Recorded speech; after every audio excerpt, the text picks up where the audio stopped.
This is the Jack Murphy Podcast. Here's your host, Jack Murphy.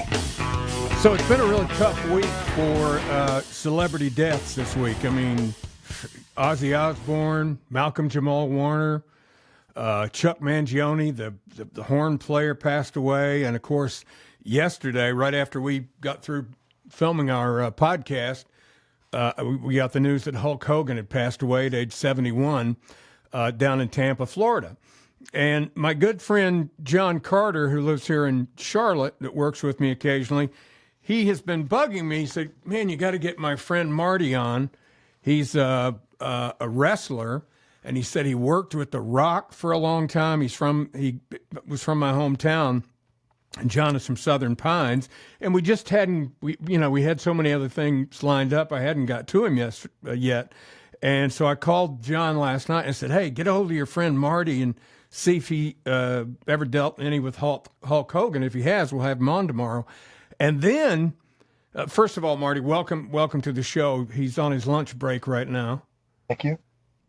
Good to have you with us. I started reading your bio this morning, and I was just blown away because tell the story about how you got started in wrestling, basically in the backyard, right? Yeah, I was working out at a place called Vass Fitness Center. I live in a little town called Vass, V-A-S-S.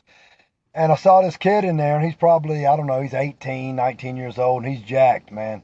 Got a big V tapered back. I mean, good kid, athlete. Right. He said, hey, man, you should come to my house sometime. I said, for what? He said, we got a wrestling ring over there. I said, cool, huh? Yeah, man. He said, just come check it out, see what you think. Here, I'm about 23, 24. I said, right. okay. And I go to his house, and him and his brother, his little brother, had put up plastic, like 6 foot high, black plastic, around all these trees in the woods. And they made like an arena out of the black plastic. And they had, on the inside of that, they had spray painted graffiti and all kind of stuff. It looked like an arena. But you walk in there, and they didn't have a wrestling ring. They had a trampoline. And they great.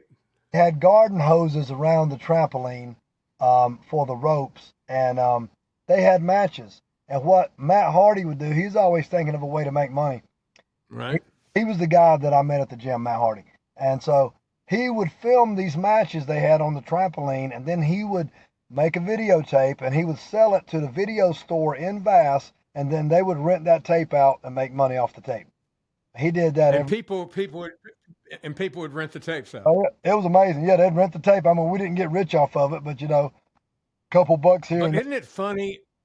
Isn't it funny how full circle things have come? Because now you can go on YouTube, and there are kids doing that all over the world. Yeah. They have boxing matches, wrestling matches, and they set up little arenas in their backyard, and they'll have crowds. Right. And some of these channels that you see on YouTube, they have thousands of subscribers and followers. Yeah. So you're wrestling in the backyard on a trampoline, surrounded by black plastic, and yet somehow you still made it to the big time for a while. How'd you make the move? Well, we were wrestling, and we never got formally trained. Me, Matt Hardy, Jeff Hardy, a guy named Jason Arndt, who was Joey Abs in WWE, Shannon Moore, he went to WWE too. He was a kid. He was 9 years old when we started. But me and Jeff and Matt, Jason said, we've got to do better than what we're doing. I mean, we didn't know how to wrestle. We were learning as we went along, and other wrestlers would say, hey, man, you can't work that side of the body. You can't do this. You can't do that. We didn't know. We were just green. And so we finally we met a guy named Gary Sabal, the Italian Stallion. Let me ask you a question. When you say you can't work that side of the body, they were trying to tell you you're going to get hurt if you keep doing that, or is that what they were trying to tell you? Here's the thing about wrestling. You work the left side every time. That's an international rule, because when you wrestle somebody from Japan or Germany, wherever they're from, they know we all work the left side of the body. You never crank the right arm. You never crank the right leg. It's always you working on the left side. That way it's an international. Why is that? Just so everybody's on the same page. You know what I mean? Okay. All right. I think I understand, yeah.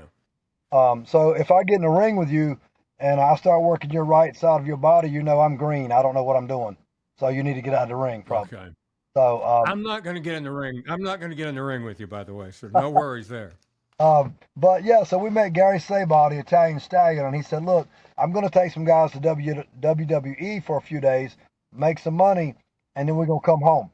I said, "What do you mean?" He said, "We go up there and we do 3 days worth of wrestling for TV, and it was called squash matches. You go up there and you get beat in a squash match." And at the Right. time, we were making $150 a day. All right. He invited me to go, Jeff to go, Jeff Hardy, Matt Hardy, and Jason Arndt, who became Joey Abs.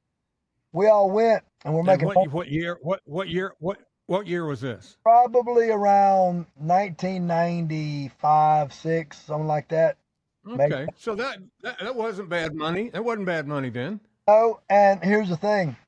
He took he took 15 of us in a 12-passenger van. So we're all squashed in his van. They gave him like 4 rooms for all of us. We're all squashed in rooms. Every night after we got paid, he told us we had to come give him $100. So we gave him $100 of the 150 that we made every night. Every wrestler did that out of 15 guys. Wow. Only made $50 a day, really. And then he was making extra Oh. on the hotel rooms, and he was working. He made thousands of dollars on a 3-day trip. And to make a long story short, one time me and Matt and Jeff and Jason told WWE what was going on. They quit using him. We started making $250 a day, and we got to keep all of it. So Gary was Cool. but anyway, but that's how we got started, and then we worked all over the place. We were everywhere. Back in 1984 and 85, I was living here in Charlotte, and I was doing a radio program on Big Ways. And at the time, what was the name of the big wrestling organization that was here in Charlotte? Because a guy that I got to know pretty well and hung out with some, he used to come to the radio station all the time, Ricky the Dragon Steamboat. Yeah, NWA. Yeah, and and anywhere you would go here in Charlotte, there was a bar that we used to go to called Hotel Charlotte, and if you went there, they gave you your own beer stein, and it hung up on the wall when you came in. You pointed to your beer, but all the wrestlers would be in there. Ric Flair, who are those brothers that Ric Flair hung out that were so mean? Steiner brothers. Andersons, the Anderson brothers. Yeah, the Anderson brothers. But you'd go out to in Charlotte, you'd go out to clubs or bars, and you'd run into them all the time. And like I said, Ricky would come up to the station, and for me, I grew up watching wrestling on WTBS television in Atlanta. When Ted Turner first bought TBS, one of the few things they had was wrestling. And, my favorite was Mr. Wrestling. He was the guy that had the sleeper hold. He developed the sleeper hold. And Wahoo McDaniels and Haystack Calhoun, all those old guys. But this Charlotte organization was light years ahead of that in terms of showmanships, and then the WWE. But I left here, and I went up to New York to a radio station there called Z100, and of course, Vince McMahon. We were the #1 show in New York, so Vince McMahon, he was dying always to get wrestlers on the show, and so we would have all of them on. They would all come on except Hogan. Rowdy Roddy would come on but Hogan would never come, and the guy that I worked with, he'd get so mad. And I'll tell you what happened. This is a funny story. I never knew this, but in real life, Rowdy Roddy and Hulk hated each other. Oh yeah, absolutely. They did not. They did not get along at all. Well, they released an album of all things, and I guess Vince McMahon thought this up, and so Rowdy Roddy and some of the other wrestlers sang on this album. And so they were coming to the radio station that morning and they had a big event at Madison Square Garden that weekend, and they were going to promote this album. Well, the only problem was nobody told us what was on the album. And so, we get the album, we throw it on, and immediately it's got the F word. And everybody panics because, there's millions of people listening, and it's like horrible. And so And the guy that I worked with got very mad, and Rowdy said, "Oh, I'm sorry, I forgot about." Well, long story short, the next day Vince McMahon is there the next morning and had Hulk Hogan with him, who we Okay. could never get on the show. And he was just as nice as he could be. He was Oh yeah. warm, gracious, very personable. Spent a lot. I'm sure a lot of that had to do with Vince McMahon telling him to get his ass up there and try to help Right. him fix this situation, Right. because it was a major screw up. But he was just a very nice, warm guy, and that's my memory of him. Of course, watching him on television. But you had an opportunity to actually get in the ring with him one time. Yeah. It was 2003. It was right before I went to work for Dwayne Johnson, The Rock. I was a couple of weeks before I was going to leave to go to work for him. There was a show in Greensboro. It was a WWE show, and I can't remember. Now, I was living in Greensboro at the time, doing a radio show there. I don't know why, but the Greensboro Coliseum, a lot of people don't know this. Greensboro is about the 50th size market in America, but they have a Coliseum there that seats 25,000 people or so. It's a big arena. It's where they used to have the ACC tournament, and they had massive pay-per-view wrestling shows there. So Yeah. this was one of those shows, right? It was. I can't remember if it was a pay-per-view, Jack, or if it was just a regular show, but I know I was there, and they called me up and they said, "Marty, we want you to come up tonight and be a police officer. Hulk Hogan's going to wrestle Okay. Zach McGowan, and he's got one leg, and he's going to Wait a minute. What's his name? Pat McGowan? Zach. I think it was Zach McGowan. He had He one had, leg. and he was a wrestler with one leg. I'm serious. A wrestler with one leg. Did he have an artificial leg? Yes, he had an artificial leg he wrestled with, and then they'd take it off and beat him with it. Take it off and beat. Yeah. I mean, I knew you were going to say that. we don't play by the rules, but so they wanted me to come up and bring some sheriff deputies with me. I actually knew some sheriff's deputies from home. I brought 3 or 4 guys with me, and it was me and them. And I get in the ring, and we're holding Hogan back from beating this guy. Right, we're holding Hogan back. Right. Time I'm pushing Hogan a little too hard, and he goes, "Hey, brother, ease up just a little bit." And I was excited. You go a little bit, brother. And he's a really good guy. I've got a friend in Florida who's really good friends with him named Terry McCoy. Him and Terry are really good friends. And but yeah, I do remember you doing that show in Greensboro with John Carter. He was working for you guys then too, wasn't he? When I saw he did the midday show. I did the morning show up there. Yeah, I remember that. Well, I was just going to say, I watched this video. I found this story about you on Yahoo Sports called Almost Famous, and your wrestling name was Champagne, or Champagne. And there's a story on there about this wrestling move that you had, and somehow it was a pile driver that went wrong or something. What was that all about? Because the video, it looks like you should be dead. Well, yeah. I wasn't actually, but it was with Triple H. We did a move one day. It was 1990 something, 8, maybe right at 2000, somewhere along in that time. But he asked me. He says, "Hey, can you do the pedigree? I'm gonna give you the pedigree at the end." I said, "Yeah, I can take it." And he was new there. I didn't know what the pedigree was. It was his signature move. Yeah, you'd say yes to anything at that point. You wanted to be a wrestler so bad, huh? Because I was going to get to be on TV with one of their top stars, and I'm like, of course I can do it. I didn't know what it was. Mm-hmm. And he puts my head in between his legs, and he pulls me by my waist, and I just jumped. I jumped sky high. I thought it was a power bomb move or something. I'd never really seen him do it. Mm-hmm. And when I come down, my head comes straight down between his legs, and he had both my arms hooked. It was like a double underhook pile driver. Everybody it looked horrible. It did look horrible. And everybody thought at first on the internet that it was Shawn Michaels. And then he found out it was me. But it looked devastating. And a few years later, they put that same picture in a magazine again, talking about how devastating that was. And Hunter Hearst Helmsley come up to me and goes, "Hey man, that picture got a lot of mileage, didn't it?" And I said, "Yes, it did." how frustrating is it for you that, you were this close, to being, a major star in that world, that arena world, and then it doesn't happen for you, age out or whatever happens. I mean, what?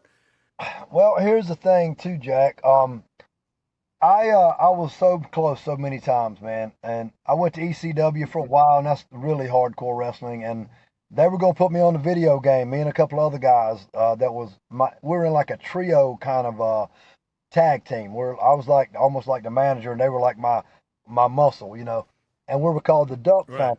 My name was Pucked Up, and the other guy's name was Jacked Up, and the other guy's name was Bowed Up, and I had a girlfriend named Made Up. Okay, and so we're from the South. I tell you, the wrestling people are the most creative people in the whole world with the names and the storylines and the grudges, and the best were the tag teams, though, where the guy's crawling over trying to make the tag or something. They're just the greatest. But anyway, go ahead. We are a peculiar people, let me tell you, a motley crew, if you will. But yeah, so I was with a lot of stories here, but Jason Arndt, who was my buddy, who we wrestled all the time, he made it as Joey Abs up at WWE. He said he was coming out of the gym one day at the WWE headquarters, and he said Shane McMahon, which is Vince's son, came up to him and says, "Hey, man, guess who we was just talking about?"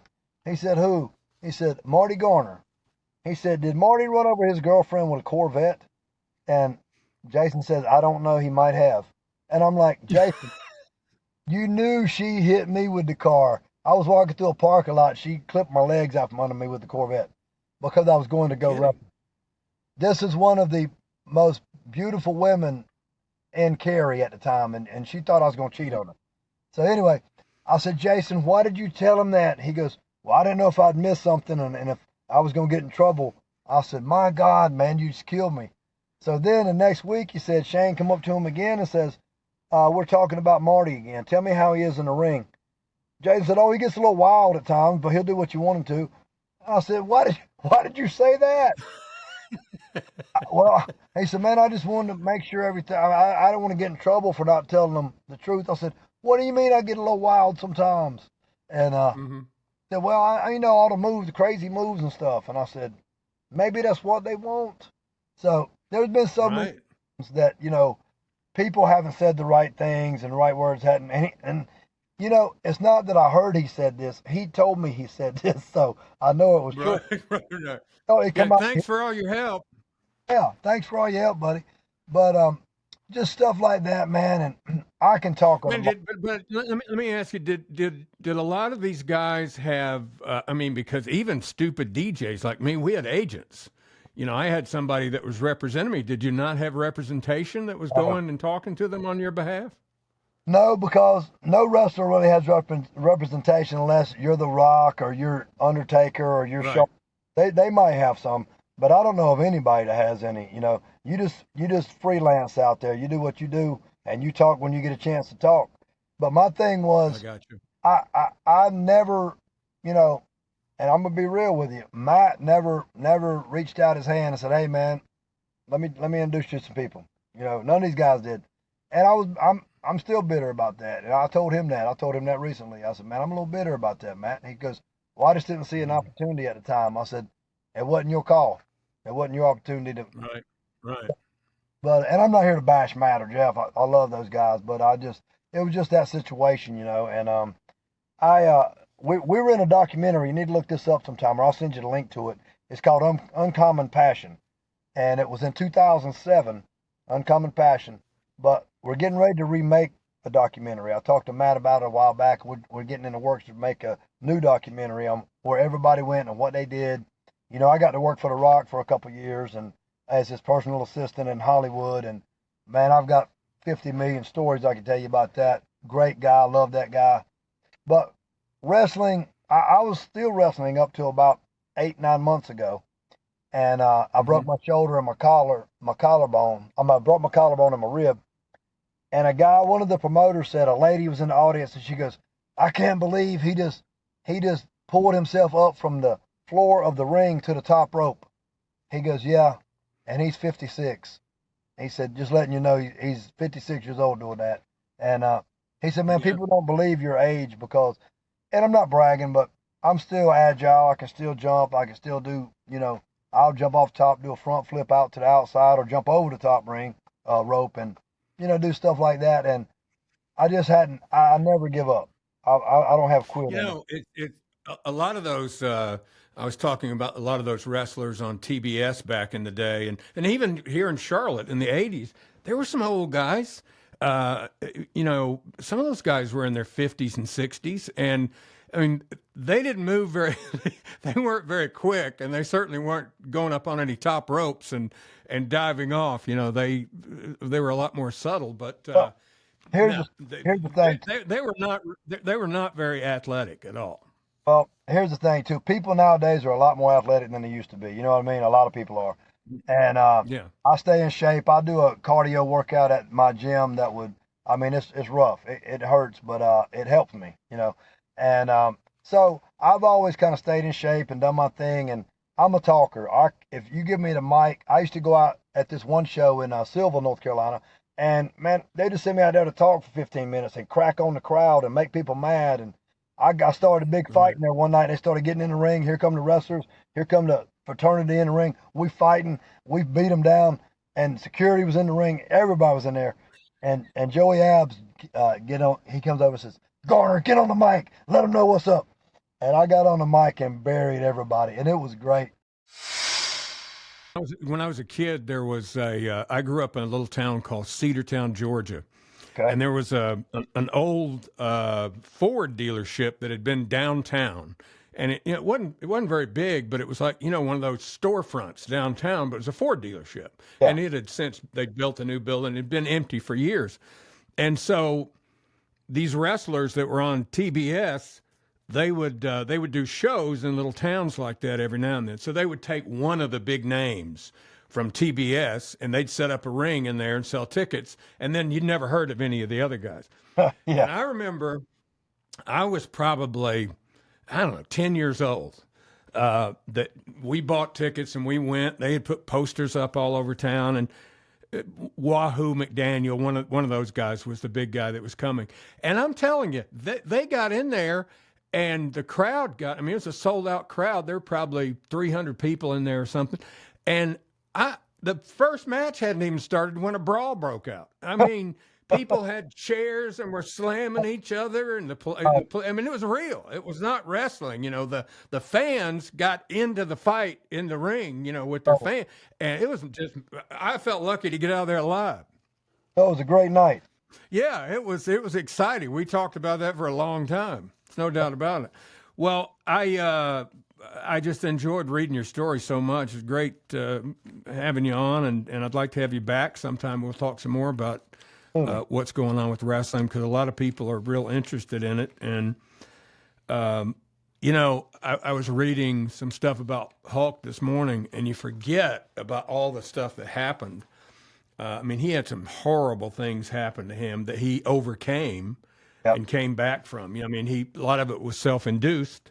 Yeah. But, I thought when he got divorced from Linda, I thought, well, that's it, because she took everything. I never understood. Either he had the worst lawyer in the world, or she had some really bad dirt on him, because she got the house, the money, everything. He was like P.T. Barnum. He a lot like President Trump. He just can't help himself sometimes, patting himself on the back, and he would do anything to make himself look bigger than life, to make himself look cool. Like, and sometimes it was stupid. Like, I remember once he told everybody that at the height of the George Foreman grill, when it was selling millions of units, Hulk Hogan said, well, they called me first, brother, to have that grill, and I missed the call. And I was busy on the road, and they got with George anyway. That was supposed to have been the Hulkster's grill. And then, the people that made the grill said, never once were we asking Hulk Hogan to be, the spokesman for the grill. And then There was another time when he considered himself a bit of a musician. And the other story was he was telling everybody that Metallica had asked him to be in the band and play bass in the band Metallica. And he kept telling a story. And finally, the guys from Metallica said, no, we don't even know him. We never never asked him to be in our band. He's never going to be in Metallica. And then he claimed one time he got hurt by the Undertaker, and that turned out not to be true. And then what was Jesse Ventura? Jesse Ventura wanted to unionize the wrestlers, and he was talking to them and trying to organize that all. And Hulk went and told Vince McMahon. And he shut it all down before it happened, and a lot of people got mad about that too. But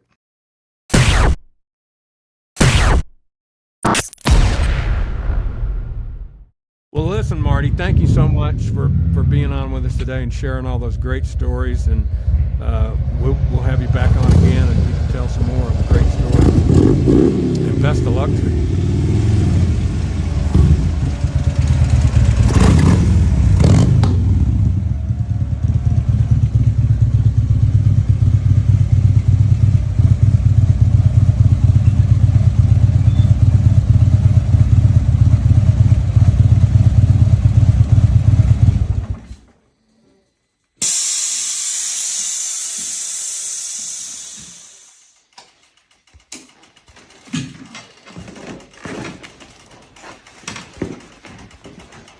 You know, I was looking at my Twitter feed the other day, and I saw a tweet from Matt Cardona.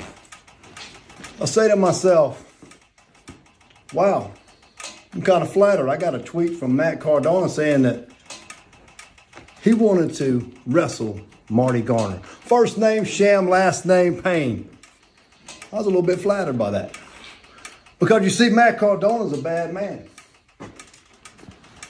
Matt Cardona, last time I checked, had 5 titles. One of them being the NWA heavyweight champion. Very impressive. This is a man that left WWE and became more famous after he left WWE than he ever was before. He's a big name in the wrestling world. He's one of these guys that everybody is looking for. Everybody wants him on their card. Everybody wants him on their show. You a bad man, Matt Cardona. But they don't call me first name Sham, last name Payne because I sell Girl Scout cookies. No, because I'm a bad man too. So I started thinking to myself, I said, what reason has he got to call me out? Is it that he wants to take one of Matt Hardy's boys from Omega and embarrass him because he thinks he's easy prey, he's an easy target, it's an easy win? I said, no, come on, man. Don't flatter yourself. It ain't going to be that. Then I started thinking. I said, maybe this is what it is. He wants that grand slam. Look, he's got the cars, he's got the house, he's got the new wife, the big dogs, he's got the money, the action figures, he's got all that. But he wants to put a cherry on top. He wants to have all that and one day look back and go, you know what? I got all that, but also got to wrestle Champagne. No, I didn't win, but I got to wrestle Champagne. This ain't just any champagne, man. This is top shelf. This is that Cristal. This is the good stuff right here, baby. And I think you know that. I think that's why you want to wrestle Champagne. You want to work Champagne. Well, see, here's the deal, Matt. You're famous, but I'm infamous. You see, some of you people out there going, hey, who is Champagne? What is this dude all about? I don't get it. Well, look, I've been out of the game for a while. But you know what, baby? I'm back and I'm better than ever. And if you're looking for a glass of champagne, I'm going to do you one better. I'm going to give you the whole freaking bottle. Because you see, I don't think you know. I got to tell you a little something, Matt. My name is first name Sham, Last name Payne, former male exotic dancer from Las Vegas, Nevada, who's traded my G-string for the wrestling ring, and pound for pound, I'm the baddest man to ever set foot into the squared circle.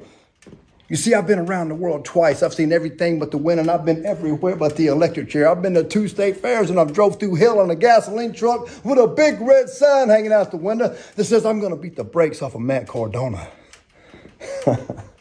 And I know what you're thinking. You're thinking, this guy's lying to me. He hasn't been around the world twice. He hasn't seen everything but the wind. He's lying to me. And you know what, Matt Cardona, you're right. I haven't been around the world twice. I haven't seen everything but the wind. I've been around the world 3 times. I've seen everybody but the devil, and I can do anything but have a baby. I've been from Moore County to Montel and from Sanford to Sally, because when I get in that ring, I am the grand finale. I've been to the North Pole, and I've sailed the 7 seas. I beat opponents in the ring with the 1, 2, 3. I can eat killer bees because it don't faze me. I beat the blind, the crippled, the lame, or the crazy from 8 to 80, because it don't matter, baby. And just because I'm beautiful, Matt Cardona, don't hate me. Thanks for watching the Jack Murphy Podcast. Remember to like, subscribe, and ring that bell. Go ahead, ring it.